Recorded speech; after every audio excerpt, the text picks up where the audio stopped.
Hello नमस्कार मेरे प्यारे साथियों, आप सभी को हमारे YouTube channel ARHS study point में आपका बहुत बहुत से स्वागत है। तो चलिए आज की इस वीडियो में फिर हम आपके लिए 30 ऐसे महत्वपूर्ण प्रश्न लेके आए हैं जो कि बहुत ही महत्वपूर्ण होने वाला है। तो चलिए आगे की ओर बढ़ते हैं और आपका जो पहला सवाल है उसको देखते हैं।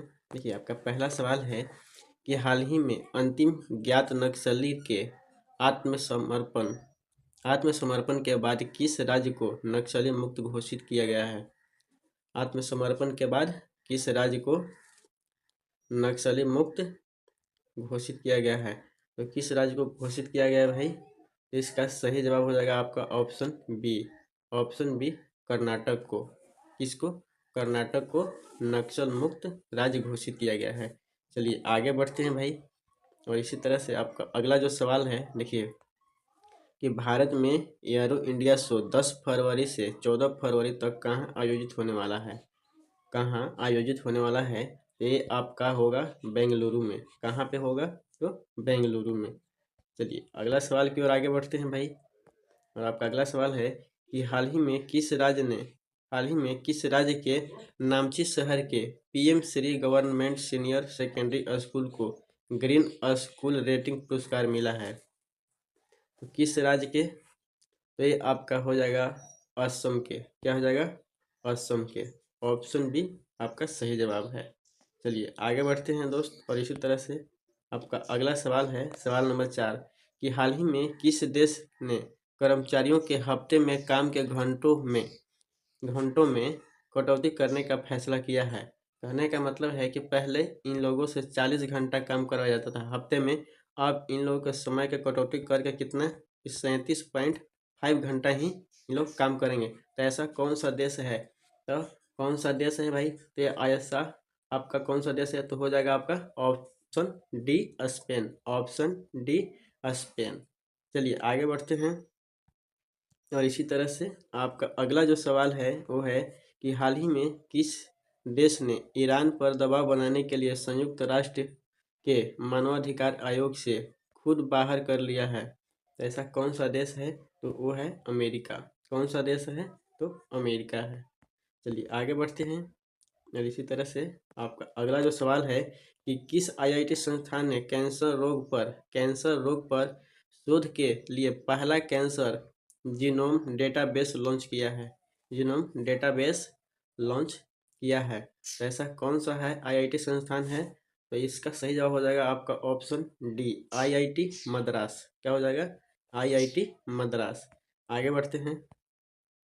और आपका अगला सवाल है कि भारत निर्वाचन आयोग ने मतदाता जागरूकता बढ़ाने के लिए कहाँ चंद्रयान से चुनाव तक नामक पहल शुरू की। चंद्रयान से चुनाव तक नामक पहल शुरू की। कहाँ पे शुरू किया गया है? तो ये आपका शुरू किया गया है दिल्ली में। कहाँ पे? तो दिल्ली में। आपका अगला सवाल है सवाल नंबर 8 कि हाल ही में किस राज्य ने अंतर्देशीय मैंग्रोव गुणरी स्थल को राज्य का पहला जैव विविधता धरोहर स्थल घोषित किया गया। तो किस राज्य को? तो इसका सही जवाब जो है वो हो जाएगा आपका option C Gujarat. Option C Gujarat. आगे बढ़ते हैं। और इसी तरह से आपका अगला जो सवाल है सवाल नंबर 9 कि हाल ही में किस देश ने गूगल के खिलाफ एंटी ट्रस्ट जांच शुरू करने की घोषणा की है। तो किस देश ने? तो ये आपका हो जाएगा ऑप्शन बी चीन ने। किसने? चीन ने। अगला सवाल की ओर आगे बढ़ते हैं। और इसी तरह से आपका अगला सवाल है कि एक्वेरियम सैन्य अभ्यास का 13वां संस्करण कहाँ आयोजित किया जा रहा है। कहाँ आयोजित किया जा रहा है? तो ये आपका कहाँ किया जा रहा है? तो मालदीव में। कहाँ पे किया जा रहा है? तो मालदीव में। चलिए आगे बढ़ते हैं भाई। और इसी तरह से आपका अगला जो सवाल है कि हाल ही में रेलवे द्वारा अलग अलग श्रेणियों की करीब कितनी नई ट्रेनें संचालित करने की घोषणा की गई है। कितनी नई ट्रेनें संचालित करने की घोषणा की गई है? तो ये आपका हो जाएगा सही जवाब हो जाएगा ऑप्शन बी 350 ट्रेन। कितनी? 350। आगे बढ़ते हैं। और आपका अगला सवाल है कि केंद्रीय बजट 2025 में अगले कितने वर्षों में देश के प्रत्येक जिले में कैंसर केंद्र स्थापित करने की योजना है। तो कितने वर्षों में? तो अगले 3 वर्षों में। इसका सही जवाब हो जाएगा ऑप्शन ए, अगले 3 वर्षों में। आगे की ओर बढ़ते हैं और आपका अगला सवाल है सवाल नंबर 13। देखिए सवाल नंबर 13 है कि विश्व कैंसर दिवस 2025-27 की थीम क्या है। विश्व कैंसर दिवस 2025-27 की थीम क्या है। तो इसका थीम क्या है भाई, तो इसका है कि इसका सही जवाब हो जाएगा option C, united by unique, united by unique. आगे की ओर बढ़ते हैं और आपका अगला सवाल है सवाल नंबर 14 कि वित्तीय वर्ष 2025-26 में पूंजीगत व्यय के लिए कितने करोड़ रुपए आवंटित किए गए हैं, आवंटित किए गए हैं। तो कितने लाख रुपए, ये हो जाएगा 11.21 लाख करोड़, 11.21 लाख करोड़ रुपए। ठीक है, चलिए आगे बढ़ते हैं भाई। और इसी तरह से आपका अगला सवाल है कि ज्ञान भारतम मिशन के अंतर्गत कितनी पांडुलिपियों का सर्वेक्षण, दस्तावेजीकरण और संरक्षण किया जाएगा, और संरक्षण किया जाएगा। तो इसका सही जवाब है कितना, option A 1 crore, option A 1 crore. आगे बढ़ते हैं और अगला सवाल है कि कौन सा बहुपरमाणुक आयनी यौगिक ऐसा सफ़ेद क्रिस्टलीय पाउडर होता है जिसका उपयोग अग्निशामक यंत्रों में और अम्ल तथा क्षार को उदासीन करने में किया जाता है, उदासीन करने में किया जाता है। ऐसा कौन सा है, तो इसका सही जवाब हो जाएगा option D, sodium bicarbonate, sodium bicarbonate. आगे बढ़ते हैं और आपका अगला जो सवाल है सवाल नंबर 17। देखिए निम्नलिखित में से कौन सा कथन अस्थायी कृषि को सर्वोत्तम रूप से परिभाषित करता है। तो कौन सा कथन, इस प्रश्न का आपका सही जवाब हो जाएगा ऑप्शन बी, ऑप्शन बी, भूमि की उर्वरता को बनाए रखते हुए पर्यावरण को नुकसान पहुंचाए बिना कृषि उत्पादन। ठीक है ना, कृषि उत्पादन। चलिए आगे बढ़ते हैं भाई और आपका अगला जो सवाल है सवाल नंबर 18। देखिए सवाल नंबर 18 है कि निम्नलिखित में से कौन सा संगठन विश्व बैंक समूह का हिस्सा नहीं है, का हिस्सा नहीं है। तो कौन सा नहीं है, तो देखिए इन सभी का हमने आपको फुल फॉर्म यहाँ पे नीचे दे दिया है, तो ये आप लोग देख लेंगे। ठीक है, ये आप लोग देख लीजिएगा। तो इसका सही जवाब जो है कौन सा हिस्सा नहीं है, तो इस प्रश्न का आपका जो सही जवाब हो जाएगा वो हो जाएगा ऑप्शन बी। क्या हो जाएगा, ऑप्शन बी, IMF, अंतर्राष्ट्रीय मुद्रा कोष, ये आपका नहीं होगा। ठीक है, चलिए आगे बढ़ते हैं और इसी तरह से आपका जो अगला सवाल है सवाल नंबर 19 कि निम्नलिखित में से कौन सा युग में सही सुमेलित नहीं है, सही सुमेलित नहीं है। तो कौन सा नहीं है, तो ये हो जाएगा आपका ऑप्शन डी, जमशेदपुर में सूती वस्त्र उद्योग, जमशेदपुर में सूती वस्त्र उद्योग। चलिए आगे बढ़ते हैं भाई और इस तरह से आपका जो अगला सवाल है सवाल नंबर 20।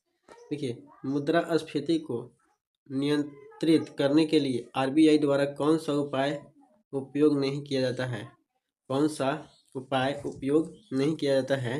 तो कौन सा उपाय नहीं किया जाता है, इसका सही जवाब है ऑप्शन डी, सरकारी व्यय में कमी, सरकारी व्यय में कमी।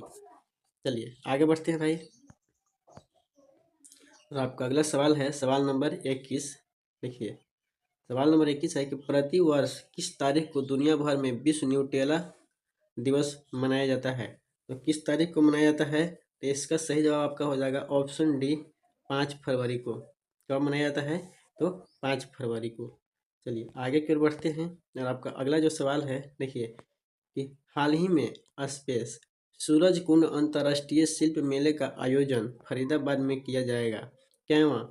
तो इस प्रश्न का सही जवाब जो हो जाएगा वो हो जाएगा ऑप्शन सी, ऑप्शन सी, 38वां, क्यों, 38वां सूरज कुंड अंतर्राष्ट्रीय शिल्प मेले का आयोजन फरीदाबाद में किया जाएगा। अगला सवाल देखते हैं और आपका अगला सवाल है कि हाल ही में किसके द्वारा नई दिल्ली में विश्व पुस्तक मेले का उद्घाटन किया गया है, किसके द्वारा किया गया है। तो ये किया गया है राष्ट्रपति द्रौपदी मुर्मू के द्वारा, किसके द्वारा, राष्ट्रपति द्रौपदी मुर्मू के द्वारा। अगला सवाल की ओर आगे बढ़ते हैं और आपका अगला जो सवाल है देखिए, वर्तमान में कौन सा देश दुनिया का दूसरा सबसे बड़ा मोबाइल निर्माता बन गया है? तो कौन सा देश है? वो है भारत। क्या है? भारत देश है। आगे की ओर बढ़ते हैं और आपका अगला सवाल है कि हाल ही में कहाँ अष्टधातु से बनी छत्रपति शिवाजी महाराज की प्रतिमा स्थापित की जाएगी? तो कहाँ पे की जाएगी? तो ये आपका हो जाएगा ऑप्शन बी, टोक्यो में। कहाँ? टोक्यो में। अगला सवाल है देखिए कि सरकार द्वारा विनिवेश से क्या तात्पर्य है? सरकार द्वारा विनिवेश से क्या तात्पर्य है? तो क्या तात्पर्य है? तो इसका सही जवाब हो जाएगा आपका ऑप्शन बी, सार्वजनिक क्षेत्र के उद्यमों में अपनी हिस्सेदारी बेचना। ठीक है, क्या है? सार्वजनिक क्षेत्र के उद्यमों में अपनी हिस्सेदारी बेचना। अगला सवाल की ओर आगे बढ़ते हैं और आपका अगला जो सवाल है देखिए कि हाल ही में कौन सा देश ब्रिक्स समूह का नवा साझेदार देश बन गया है? नवा साझेदार देश बन गया है। तो कौन सा देश बन गया है? तो ये आपका है ऑप्शन बी, नाइजीरिया। कौन सा है? Option B, Nigeria. अगला सवाल है सवाल नंबर 28 कि वर्ष 1789 में एंटोनी लॉरेंट लेवोर्जियर का रसायन विज्ञान में सर्वाधिक महत्वपूर्ण योगदान क्या था? सर्वाधिक महत्वपूर्ण योगदान क्या था? तो इनका योगदान था कि द्रव्यमान संरक्षण का नियम। क्या था? द्रव्यमान संरक्षण का नियम। ठीक है, चलिए आगे बढ़ते हैं और आपका अगला जो सवाल है सवाल नंबर 29 कि ऑपरेशन गंगा किससे संबंधित है? ऑपरेशन गंगा किससे संबंधित है? तो ये आपका हो जाएगा ऑप्शन बी, यूक्रेन से भारतीयों को निकालना। यूक्रेन से भारतीयों को निकालना। चलिए आगे बढ़ते हैं भाई और आपका अगला जो सवाल है सवाल नंबर 30 कि वर्ष 2025 में बेटी बचाओ बेटी पढ़ाओ योजना को कितने वर्ष पूरे हुए? कितने वर्ष पूरे हुए हैं? तो कितने वर्ष पूरे हुए? तो इसका सही जवाब है ऑप्शन सी, 10 वर्ष। दोस्तों ये वीडियो आपको अच्छा लगता है तो लाइक करके चैनल को सब्सक्राइब कर दें और अपने दोस्तों के साथ शेयर कर दें। धन्यवाद।